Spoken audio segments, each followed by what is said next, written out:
Ito naman ang governor natin, ewan ko ba kung ano ginagawa ng mga justice system. Abay, 215? 205 cases. 205. Abay, Walang ligtas. nakaka-fastest TRO alive pa. Sabi nung isang Walang ligtas, POJ. Kita mo, Mukhang wala kang makakalaban sa 2028. talo yun, talo. Talo sa akin yun. 100 tonelada. Sobra-sobra. Nakakaawa lang yung taong bayan. Pagtapos, darating si governor, ang sasabihin ni alikabok. Hindi ata sa alikabok. Sino ba gumawa ng alikabok? 184 projects ang pinagawa.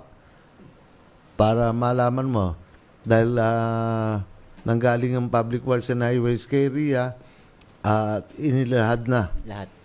hanggang 2025. 2000 naman pa, POJ. Ngayon lang nila naisip yung bypass na yan. Kaya nga. Hindi, nakaisip nga, gumawa nga rin sa Peñaranda, at saka sa, ano yun? Peñaranda at Cabiao. Pagka pinagsama-sama mo, kasama na yung Talavera, naka 21 kilometros sila, pero napakakitid. 2 lanes. 15 metros lang Di ibig sabihin, POJ, kulang pa yung 21 years nilang pagiging... Ako 32 meters ang right of way ko Sila yung 15 meters. 1 kilometer a year lang ang kanilang ginagawa. Sa 20, kailan mo sila ng busa? 2001. Oh. Sa 24 na taon, hindi na kayo 1 kilometro. O di, wala pa. Wala pa. Kung ako binigyan ng pagkakataon, kung mga 100 kilometrong mahigit, nadali na natin. Nakarating na tayo buhat doon sa Calibambangan hanggang Karanglan. Nadaanan na natin ang Talavera, Muñoz, San Jose, at saka Karanglan. At saka makakagawa na rin tayo ng buhat dito. Makakarating ka ng Gapan. Ang dali rin gumawa nung kakaanang ka, lalabas ka na rin sa Cabiao. Madali rin gumawa nung kakaliwa ka lalabas ka sa Peñaranda. Igsi nun, baby. Napaka-igsi nun Kaya nga ako nagtataka kung bakit pati itong mga pagawain ng kongresista na katulad na RIA na 784 projects ang pinagawa. Para malaman mo, dahil nanggaling ang Public Works and Highways kay RIA at inilahad na Lahat. hanggang 2025, pwera yung mga yung sinasabi mong 133 na multipurpose building, yung mga covered court, ang naipagawang proyekto ni RIA 784 pera yon. Kaya 1,000 proyekto ang naipagawa ni RIA dito sa atin. Ngayon, pipintasan pa, ipe-Facebook. Siyempre, ang tao, sabi ko nga, kung meron tayong litrato nung Del Pilar, habang ginagawa yung Del Pilar, yung Del Pilar Street, buhat doon sa Gabaldon, hanggang doon sa Lazaro Francisco, sa Sulueta. Ginawa lang ng 2 buwan yun Nung una, galit na galit yung mga tao. Nung una. Pero nung magawa, Tapos, ay, Nakangiti na. tama pala. Tama pala. Ayan yun Yung Del Pilar Street, nung may-ari na. Yung mga bagay na yan, nung may-ari yung Del Pilar Street, 2 kilometro yan 2.2 kilometers. Si RIA ang kumuha ng pondo na yan dahil para sa kaalaman ng lahat, yan national highway. yan parte ng Nueva Ecija, Aurora, Quezon Road.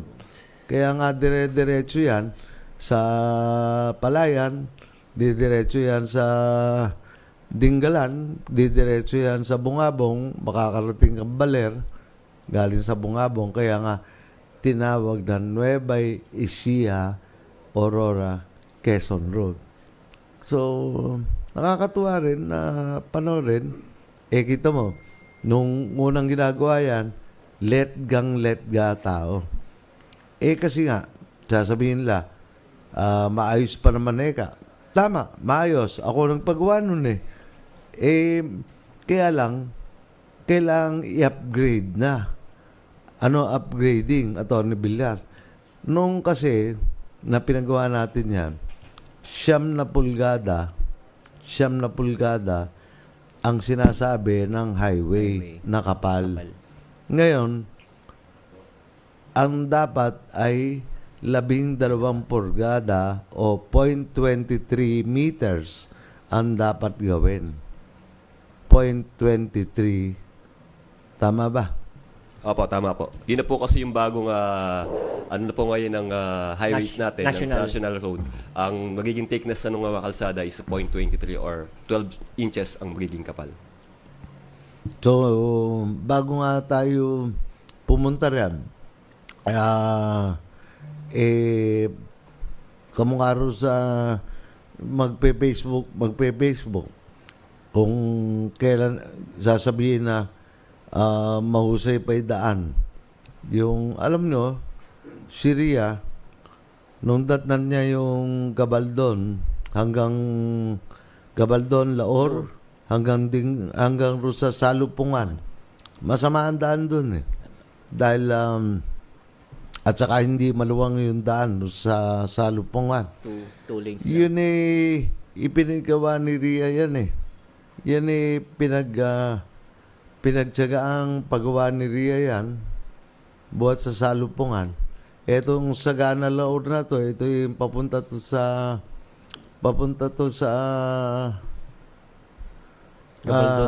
Nauson. Yan ginawang daan ng ano pangalan to? Ng mga batot buhangin na walang humpay. Yan ngayon, ang ginawa ni Ria, siyempre, nasira dahil kasi yung mga truck, kitang-kita mo sa Nauson, yan yung nasira yung kabo. Lahat ng truck nagdaan dyan. Lahat ng truck, kaya yan hanggang papuntang Santa Rosa na yan, nasira yan. Napakahirap talaga nung trabaho ni Ria. Napaganda na niya. Ang hirap. 120 toneladas sa mga truck ang dumadaan dyan. Di masisiran talaga. Nung masira yung tulay ng kabo, ginawang daanan yan. So ngayon, uulitin pa yan. Yun ang nakakasama ng loob Gastos na. Kasi nga, in violation sila sa isang batas. Kung di ako nagkakamali, wala kasi si Atty. Edwin, Atty. Villar. Tungkol yan sa batas ng pagkarga. Yung weight limitation. Weight limitation. 6594 ata yung batas Di ko lang matandaan Weight limitation. Ititingnan lang sa Google ni... So, dapat po ba na mayroon sapat na Engineer Arnold yung... Load capacity. Gaano kabigat na dapat na karga ng isang truck para makadaan dyan sa kalsadang yan? Yung kasi attorney depende do sa design load nung ating mga kalsada yung pinag-uusapan dyan Halimbawa, yung pagkakadesign ng ating mga kalsada is around 40 to 60 tons lang ang kayang dumaan. Pagka nag-overload ka, yan talaga yung aabutin. Sinasabi nga natin na halos 100 tons ang dumadaan dyan. 100 to 120. So, ang magiging problema talaga, pagkagawa na kalakas, yung magiging impact naman doon sa infrastructure natin, yan talaga, magkakadurog-durog. Ito po, Republic Act number 8794. Yan, 8794. Yeah. 13,500 kilogram ang 13,000 kilograms. 13.5 tons. Ang, yun lang ang limit na dapat na dumaan. Na dapat dumaan. Ang pinadadaan dyan, 100 tonelada. Sobra-sobra. Nakakaawa lang yung taong bayan. Pagtapos, darating si governor, ang sasabihin alikabok. Hindi ata sa alikabok. Sino ba gumawa ng alikabok? Hindi ba siya ang naglagay, Atty. Villar? Hindi ba siya ang in violation nun sa 205 kaso ng fake na issuance ng ECC? Kaibigan namin si Governor Gwen Garcia. Ngunit Isa lang yun. isa lang nadali si Tita Gwen Garcia. Gwen. Perpetual disqualification. Perpetual disqualification. Ito naman ang governor natin. Ewan ko ba kung ano ginagawa ng mga justice system. Abay, 215? 205 cases. 205. Abay, Walang ligtas. nakaka-fastest TRO alive pa. Sabi nung isang Mukhang walang ligtas, POJ. Kita mo, Mukhang wala kang makakalaban sa 2028. talo yun. Talo sa akin yun. Oh, Kasi pagka inayos ko yan, talagang ayusin ko. Pagtapos talagang ipa-implement ko yung Republic Act 8794 ba? Ano bang kalsada, Arnold, dyan? Nauson. Yan yung pababa. Kaya sira hanggang doon sa Santa Rosa. Bayan na niya, wala pa siyang pagmamahal. Yan yung dinadaan mong Tanawan. Pagkatapos, binagawa na ni Ria yan. Tapos na tapos, kaganda. Sinuro, ano? Paano nga 120 toneladang mga truck ang dumadaan dyan? Naka-trailer pa. Ang axle, paniwala ka. Oh, baby. Ano? Actually nga po, kung titingnan natin talaga yan, mga bulagaan na yung mga sira-sirang parte ng kalsada na Yan yan. ang mga truck na dumadaan. Oh. Naku, naka-extend pa ho yung ano? Yung dam pa, Arnold. Mukhang dinugtungan pa yung dam. So, yan, kinuha natin sa Google Earth yan. Ang kumukuha niyan, Google Earth. Kung itong ating mga kalalawigan, magigising lamang sa ginagawa talaga. Saan ba kumukuha ng bato yan, Arnold? Gabaldon. Sa Gabaldon. Sa parting Gabaldon yata. So, kung dadaan yung mga 50 truck, Arnold, ilan tonelada yun? 120 tons So, yan. times 50. Nako, 20. Dami niya. Dami. araw-araw. At dumadaan yan, daan-daang truck. Mhm. Kanino kayang truck yan, POJ? Yung mga magnanakaw ng mina. Minimina nga yung batot buhangin, dinadala kung saan-saan. Oh. Ang nagbibigay din ng permit nun, Governor. Kaya tayo, may ordinansa ang kabanatuan. Kaya ang kabanatuan, may ordinansa, lahat ay maglalagay na ng weighing scale. At yung weighing scale na yun, basta modern yun eh. Yung mga CCTV noon Sydney, yung pagka kuha ka agad yung plaka. Yung plaka, ano tawag doon? ANPR, boss. Ano ba yung ANPR? Automatic Number Plate Recognition. Automatic. Number Plate Recognition.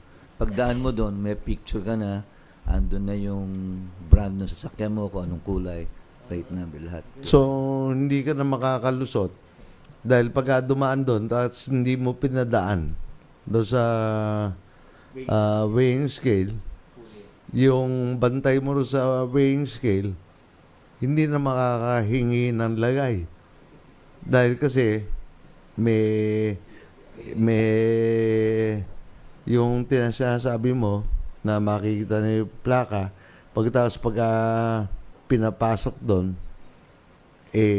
pagka winay, yung plaka rin na yun din ang lalabas. Pati Sino po ba, POJ, ang tanong ko lang ho, ang may obligasyon o tungkulin na maglagay ng weighing scale dyan sa tanawa na yan? Sa national government po yan, kaya nga lang, ang mga lalawigan ng Pampanga at saka Tarlac ay sumusunod na. Ngayon, tayo, Tarlac ay sumunod na at Pampanga. Tayo naman, susunod na rin tayo. Hindi naman tayo pwedeng pigilan. Kaya, ewan ko kung saan dadaan ngayon ng wala namang flyover sa Dingalan hanggang sa Marikina. O kaya Dingalan hanggang Barge na lang ho sila, barge. O kaya Gabaldon hanggang sa Barge na lang. kasi nga magbawas na. Kasi nga kawawa. Ganun din nangyayari sa Bungabong. Napakaganda ng mga pinagawang kalsada ni Ria sa Bungabong ngayon, sa ngayon. Ewan ko kung nakunang kahapon, yung Bungabong yun Nueva Ecija, Aurora Road din, papunta naman sa Baler. Ngayon yung POJ, walang malasakit yan. Malas at sakit nga. Yun. Hindi naman malasakit Hindi kamukha nung kay Senator Bongo. May pagmamalasakit. Ito, dala nitong mga narito. Malas at sakit. Gumaya na lang. Alam mo naman yung mga Tagalog natin. May konting change of word lang iba na ibig sabihin. Iba na ang connotation. Iba na. Malasakit. Magandang word. Pero si Senator Bongo, kaya ang taas ng boto ni Senator Bongo. Hindi kasi POJ. Pero ito, malas at sakit, talo. Talo to. Pag POJ kasi pinababayaan natin na dumaan yung mga sasakyan natin, pag hinalaan mo, yung mga taong pumayag, Arnold, yung lalawigan. Kasi sa takbo ng mga pangyayari nito, sila yung naghahakot ng mga minang yan. Yun nga, Sir Attorney Cesar, naghahakot ng yung itatanong ko po sana sino nga po ba talaga ang may pananagutan dyan sa mga sitwasyon na ganyan na nangyari o mangyayari pa? Pinagawa ni Congressman Ria, hindi naman sisirain ni Congressman Ria, Doc G, yun. Dahil pinagawa niya yun para pakinabangan ng taong bayan. Kamukha lang nito yung tulay ng Santa Rosa. Yung tulay ng Santa Rosa. Nung una, galit yung mga tiga Santa Rosa nung ginagawa yung tulay. Galit. Ito ba yung ginagawa? Tapos na.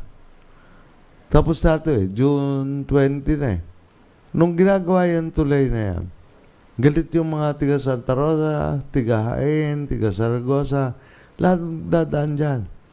Ngunit nung magawa na, puro papuri na Mga nakangiti na rin. Nakangiti na. Ito, October 20, 2023, nung ginagawa puro traffic, puro hirap. Pero nung 5 buwan lang ginawa yan yung Santa Rosa Bridge na yan. Nung magawa yan,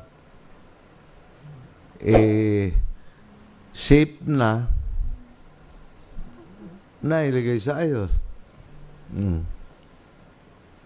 Wala nang masabi. Ngayon, ayan na siya. Papunta siyang Rahal. Siyempre, yung mga dumadaang mga truck din doon sa Rahal, papunta sa La Puente, papunta sa Lourdes ba yun? Basta yung hindi ko masyadong kabisado yung mga sunod-sunod na barangay. Basta ang alam ko lang Rahal yung dulo. Ngayon may ginagawa rin ngayon, attorney, pine-Facebook pa. At nahihirapan daw sila. Yan, pagka nagawa naman, nasasarapan naman kami. Di ba?